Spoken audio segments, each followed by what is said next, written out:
자, 오늘은 친구가 되어 주오라는 제목으로 말씀을 묵상하도록 하겠습니다. 어제 본문인 어제 본문 아니죠. 이제 화요일 본문에 보면 엘리바스가 이제 처음으로 욥에게 욥을 비난하는 그런 말을 이제 하기 시작합니다. 거기에 대해서 욥은 이제 오늘 답변을 하고 있는 것이죠. 욥이 굉장히 거칠게 말을 했습니다. 그 거칠게 말한 이유에 대해서 1절과 13절이 이야기를 해주고 있는데, 특별히 2절과 3절을 보면 나의 괴로움을 달아보며 나의 파멸을 저울 위에 모두 놓을 수 있다면 바다의 모래보다 무거울 것이라. 그러므로 나의 말이 경솔하였구나. 이 경솔하였다라고 하는 말은 거칠었다라고 하는 뜻입니다. 말이 거칠게 나간 이유는 지금 내 괴로움이 너무나 크다라는 것이죠. 지금 욥이 느끼고 있는 욥의 느낌과 상황은 어떻습니까? 4절에 보면 전능자의 화살이 내게 박힘에 나의 영이 그 독을 마셨나니 하나님의 두려움이 나를 엄습하여 치는구나. 지금 하나님이 독이 있는 화살로 자신을 쏘아서 자기가 그 몸에 독이 퍼지고 있는 그런 느낌과 상황을 지금 욥이 말하고 있는 것입니다. 마치 이것은 짐승이 먹을 것이 없어서 울고 있는 상태라는 거죠. 5절에 들나귀가 풀이 있으면 어찌 울겠으며 소가 꼴이 있으면 어찌 울겠느냐. 그것처럼 자기는 지금 그런 것이 하나도 없는 상황이라는 것입니다. 또 음식으로 치자면 소금이 전혀 되어 있지 않는 음식을 먹는 듯이 모든 것이 밋밋하고 모든 것이 의미가 없어지고 맛을 느낄 수 없는 그런 상황이라는 것이죠. 6절에 싱거운 것이 소금 없이 먹히겠느냐, 달게 알 흰자위가 맛이 있겠느냐라고 말합니다.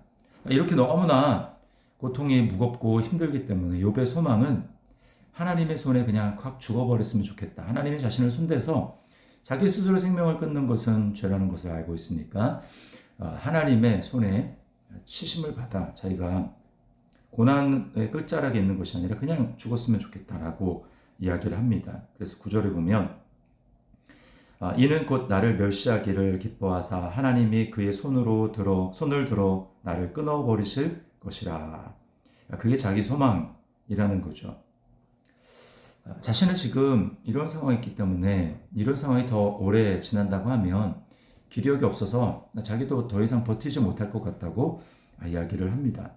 11절과 12절에 내가 무슨 기력이 있기에 기다리겠느냐, 내 마지막이 어떠하기에 그저 참겠느냐, 나의 기력이 어찌 돌의 기력이겠느냐, 나의 살이 어찌 노쇠겠느냐. 여러분, 이게 고통이 너무나 심하면 우리의 말은 논리를 이렇게 잘 따지기가 어렵습니다. 논리로 잘 설명하기가 어렵습니다. 그런 지금 욥의 상황에서 말을 꼬리를 잡아서 따박따박 지금 논리로 말을 하는, 옳고 그름을 따지는 그런 친구들의 상황은 너무나 가혹한 것이고 또 한편으로는 의미가 없는 것입니다. 욥이 지금 이런 상황에서 누구를 가장 원할까요? 욥은 지금 하나님의 손길이 전혀 느껴지지 않고 하나님이 느껴지지 않는 상황이기 때문에 지금 눈에 보이는 사람들, 특별히 친구들의 동정과 위로가 절실히 필요하다고 말을 합니다. 14절에 낙심한 자가 비록 전능자를 경외하기를 저버릴지라도 그의 친구로부터 동정을 받느니라. 이게 지금 자기 소원이라는 겁니다. 친구로부터 좀 동정을 받았으면 좋겠다, 위로를 받았으면 좋겠다라고 하는 것이죠. 그러나 안타깝게도 욥의 주변에 있는 친구들은 어떻습니까? 그런 기대를 했다가 오히려 절망하게 만드는 시냇물, 개울과 같다라고 말을 합니다. 15절에 보면 내 형제들은 개울과 같이 변덕스럽고 그들은 개울의 물살같이 지나가노나. 이게 변덕스럽다라고 이야기를 합니다. 여기 이제 개울이라는 것은 이스라엘에 있는 와디를 말합니다. 와디. 이거는 건기에 물이 막 넘쳤다가 비가 오면 물이 막 넘쳤다가 이제 우기에 그렇게 됐다가 건기가 되면 언제 그랬는 듯이 싹 말라버리는 그러한 간헐천을 이야기를 하는 겁니다. 자, 17절 말씀에 이렇게 나오죠. 따뜻하면 마르고 더우면 그 자리에서 아주 없어지나니. 이게 이제 이스라엘에는 여름이 이제 건기에 해당이 되기 때문에 그래서 이런 말을 하는 것입니다. 건기가 된 여름이 되면 물이 다 말라버린다. 그래서 뭔가 물을 좀 얻으려고 마른 목을 축이려고 여기 이제 물길이 있길래 따라가 봤더니 결국은 아무것도 물구멍에 가봐도 아무것도 남아있는 없는 그런 상황이라는 것입니다. 사람들이 이런 소망이 없어진 상태를 이 대마의 상인들의 비유를 들고 있습니다. 19절에 보면 대마의 떼들이 그것을 바라보고 이 개울입니다. 개울의 흔적을 바라보고 스바의 행인들도 그것을 사모하다가 어떻게 됩니까? 20절 거기 와서는 바라던 것을 부끄러워하고 낙심하느니라. 지금 욥이 이런 상황이라는 거죠. 친구들이 와서 좋아했지만 막상 입을 열어 자기에게 말하는 친구들을 보면서 오히려 더 낙심하고 절망하는 이런 상황을 맞게 되는 것입니다. 친구들은 지금 욥의 아픔을 공감하지 못하고 오히려 선긋기하는 모습을 보여줍니다. 21절 이제 너희는 아무것도 아니로다 너희가 두려운 일을 본즉 겁내는구나. 욥에게 닥친 재앙이 혹시 자신들에게 닥칠까봐 두려워하는 것입니다. 욥을 공감해주고 욥이 혹시 옳다고 이렇게 이야기를 해주고 그렇게 함으로써 오히려 욥이 닥쳤던 재앙이 자신들에게 닥치지는 않을까 지금 이렇게 무서워하면서 오히려 욥과 선긋기를 하고 있는 것이죠. 이런 친구들을 바라보면서 욥은 너희는 친구를 팔아넘기는 긍휼과 자비가 없는 자들이라고 말을 합니다. 27절에 너희는 고아를 제비 뽑아 넘겨준다라는 겁니다. 너희 친구를 팔아 넘기는구나. 욥은 지금 친구들에게 바라는 것이 아무것도 없습니다. 재물을 바라는 것도 아니고 또 원수와 폭군으로부터 구원해달라는 것도 아닙니다. 지금 단지 자신을 위로해주고 동정해주고 그냥 아무 말 없이 옆에 있어주기를 바라는 것이죠. 자기 말을 들어달라는 겁니다. 자, 이렇게 간절히 원하는데 이런 친구가 없는 상황에서 우리는 우리의 친구이신 예수님을 생각하게 됩니다. 사람들은 다 한계가 있는 것 같아요. 원하는데 나의 정말 위로를 해주고 깊은 것까지도 만져줄 수 있는 그런 세상에는 그런 친구가 없습니다. 그러나 예수님은 뭐라고 말씀합니까? 내가 너희를 친구라 하였으니 라고 말씀합니다. 욥이 바랬던 욥의 옆에 있었던 친구들과 예수님의 모습을 비교해 보십시오.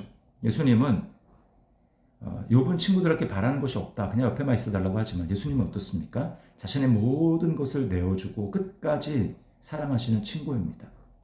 예를 들면 유다, 한때 예수님의 제자였던 그 유다가 자신을 배신하고 팔아 넘길 것까지도 아셨으면서 예수님은 유다를 끝까지 친구여라고 하면서 그가 돌이킬 수 있는 기회를 주십니다. 또 제자들은 어떻습니까? 다른 제자들도 배신할 것을 다 아셨습니다. 그럼에도 불구하고 예수님은 발을 씻겨주시고 끝까지 그들을 향한 사랑과 친절, 긍휼을 거두지 않으셨습니다. 또 예수님 자신이 친구라고 부르는 자들, 그들에게 혹시나 재앙이 임하지 않도록 자신의 모든 죄와 저주와 형벌을 짊어지셨습니다. 욥의 친구들은 욥에게 닥친 그 어려움과 고난과 재난이 나에게는 혹시 닥치지 않을까 하면서 손절하는 그런 모습을 보여줬다면 예수님은 정반대로 내가 사랑하는 나의 친구라고 부르는 나의 그 성도들, 나의 제자들, 그들에게 닥칠 그 재앙 임하지 않도록 오히려 자신의 모든 것을 감당하는 것을 보게 됩니다. 대제사장의 무리가 왔을 때도 다른 제자들은 보내달라고 이야기를 하시죠. 그리고 예수님은 자신의 생명을 자신의 친구들을 위해서 버리십니다. 요한복음 15장 13절 말씀에 사람이 친구를 위하여 자기 목숨을 버리면 이보다 더 큰 사랑이 없나니 라고 말씀합니다.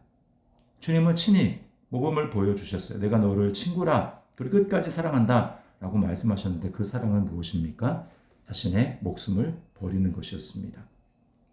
우리를 위해 모든 우리 인생의 고통을 야기하는 그 모든 근원인 죄를 끊어주시고 우리의 영원한 친구가 되어주신 것이죠. 그리고 주님께서 우리에게 요구하시는 것은 딱 한 가지가 있습니다. 내가 너희에게 이런 사랑을 부어주었으니, 이런 사랑을 보여주었으니 너희도 그 사랑을 받은 자로 참 친구가 되어주라. 누군가의 참 친구가 되어주라. 너의 사랑이 필요한 자들에게 사랑을 나누어주는 자가 되라. 형제 사랑을 실천하라 라고 말씀합니다. 요한일서 3장 14절과 16절에 이렇게 말씀합니다. 우리는 형제를 사랑함으로 사망에서 옮겨 생명으로 들어간 줄을 알거니와 사랑하지 아니하는 자는 사망에 머물러 있느니라. 그가 우리를 위하여 목숨을 버리셨으니 우리가 이로써 사랑을 알고 우리 또 형제들을 위하여 목숨을 버리는 것이 마땅하니라. 우리는 더 이상 말과 혀로서 사랑하는 존재가 아니라 행함과 진실함으로, 형제를 판단하는 존재가 아니라 사랑을 실천함으로, 내가 예수 그리스도 안에 있구나, 내가 그 사랑 안에 있구나, 그 사랑을 조금이라도 실천함으로 하나님 사랑하는 줄을 아는구나 라고 하는 것을 증명하며 살아가는 것입니다. 우리가 주님의 사랑을 받아 내게 그 영원한 사랑을 주시는 영원한 친구 되시는 예수님 있음을 기억하고 나 또한 누군가의 친구가 되어주는 그러한 우리 삶이, 믿는 사람의 성도의 삶이 될 수 있기를 주님의 이름으로 축원합니다.